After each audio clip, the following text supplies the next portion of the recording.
Hello everyone and welcome to True Crime Cast. Hope everyone is doing well. I would like to let all of you know that I have a raspy throat today, so my voice is a little off and I apologize, but I'm going to muddle through because I'd like to get this information out to you. In this video today, we are going to be revisiting the Idaho Four murders, and this is going to be a Bryan Kohberger update. Since the last video I released on the Idaho Four murders, we've had a few things happen with Bryan Kohberger, so I'm going to go ahead and touch on all these really quick. So the first thing that we are going to tackle here is the fact that Bryan Kohberger got fired before he was arrested from Washington State University as a TA, a teacher's assistant. Apparently, he had been having issues with his professor who he was under, a Dr. Schneider, and some of the main points that first came out was that he had had a sexist attitude towards females that he was interacting with at the school. He was rude to females at the school, and he would use a different grading scale for female students and male students. So here is a list of the major points that came out of his firing, and I'll just read these off really quick. So apparently on September 23rd of 2022, Bryan Kohberger had an altercation with his professor, Dr. Schneider. On October 3rd, Dr. Schneider and him have a meeting to discuss his unprofessional behavior and what they can do to improve on that. On October 21st, he receives an email about basically failing to meet the expectations of that professor, basically telling him that, hey buddy, you're not very professional. We've had a meeting. Why did you not get better? November 2nd, and this is just 11 days before the murders, he has another meeting with his professor, and this meeting is all about an improvement plan, a way to make him better and to fix these problems so he can continue as the TA. On December 7th, they get back together and they talk about this improvement plan and the progress that he hasn't made. Not that he has made any, that he has made little to no progress in what they discussed at these prior meetings. Then, on December 9th, he once again has another altercation with his professor, which obviously was the last straw because on December 19th, he is officially terminated from the Washington State University TA program. On December 22nd, he is completely removed from the school's TA program and pretty much their entire system, being arrested just 8 days later for the quadruple murders in Moscow, Idaho. Our second Bryan Kohberger update item comes to us from People magazine and Steve Helling via News Nation.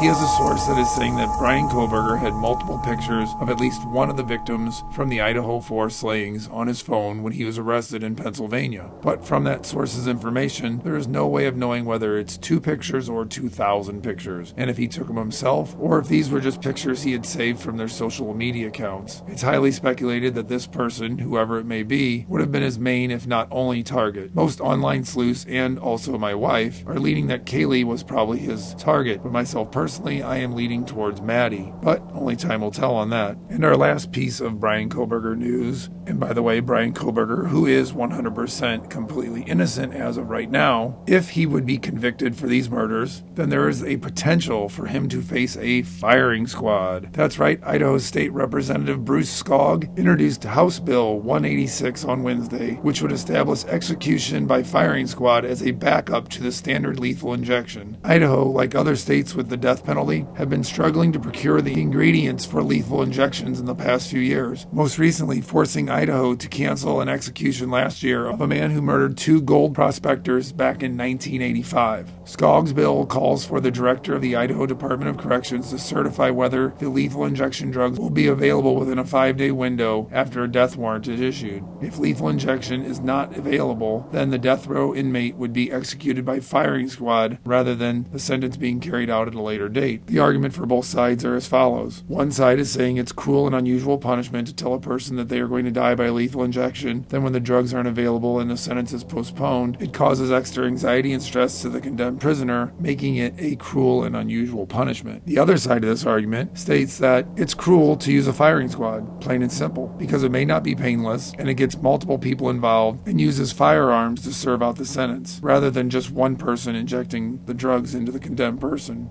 So there you go. That's the Idaho Four Bryan Kohberger update. Please discuss and ask as many questions in the comments as you'd like. And as always, if you liked what you're seeing, please give this video a like, subscribe, and click the notification bell so you can get notified when we release our next video. I do apologize once again for my raspy voice. I hope you did still enjoy watching this video. Stay safe, and we'll see you next time.